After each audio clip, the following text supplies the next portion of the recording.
In the ongoing targeted attacks by Israel and the United States on officials of the Islamic Republic over the past few days, a number of commanders and senior officials associated with domestic and foreign military and security centers and programs have been killed.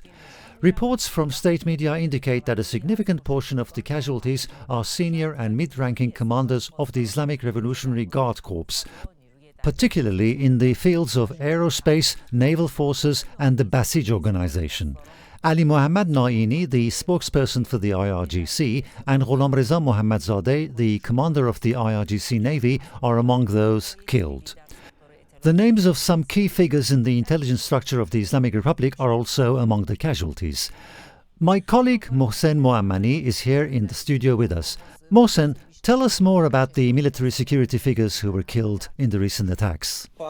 First, I want to point out, Fariba, that the Islamic Republic has shut down the internet and the information dissemination space, hoping that the information about who is being killed does not leak out. I can say that Israel and the United States have embarked on the elimination of key figures in 4 areas: in the missile domain, which poses a regional and international threat by the Islamic Republic, in the nuclear field, in the maritime arena, and in aerospace, where bases and figures are being targeted. A few of the figures who have been killed in recent days that have received less attention include Mahmoud Ghanbari, who was the Deputy Minister of Intelligence, Mehdi Qureshi, the commander of the IRGC Aerospace in Isfahan, who was among the top 5 leaders and was killed in industrial area of J, Yasser Zarvandi, one of the aerospace commanders, Ghulam Mohammadzadeh, the commander of the Navy, Ismail Ahmadi, the head of intelligence for the Basij, Afshin Naqshbandi, the representative of the General Staff of the Armed Forces in the Basij,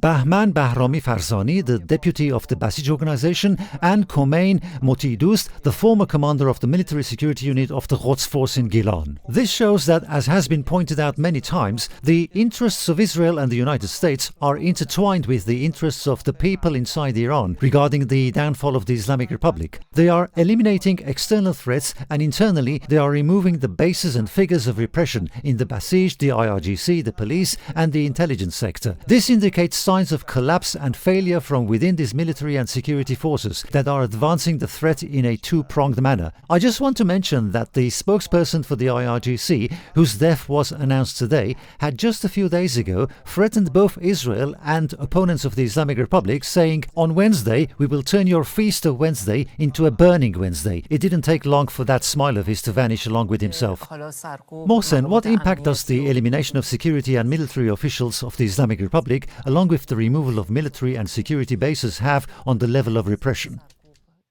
I pointed out that it is causing the internal security and repression forces of the Islamic Republic to collapse. This is not just a claim, there are several signs. One is that many videos are coming out showing Basij forces and special units forces wandering in the streets.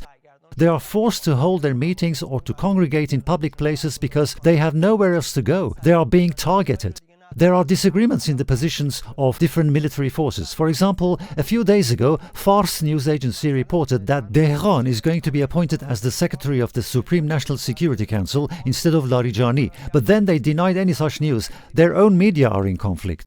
Or Ibrahim Jabari, the former commander of the protection of the Supreme Leader, who was in Khamenei's office, said something about rocket attacks, and now the General Staff of the Armed Forces has come out saying that he has no position or rank to make such statements. This shows their internal disagreements even in the positions they take, as well as internal divisions and bleeding in the personnel that are gradually increasing.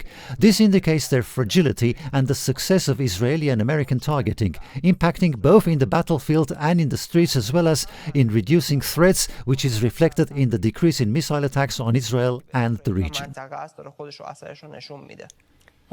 you, Mohsen Moammani.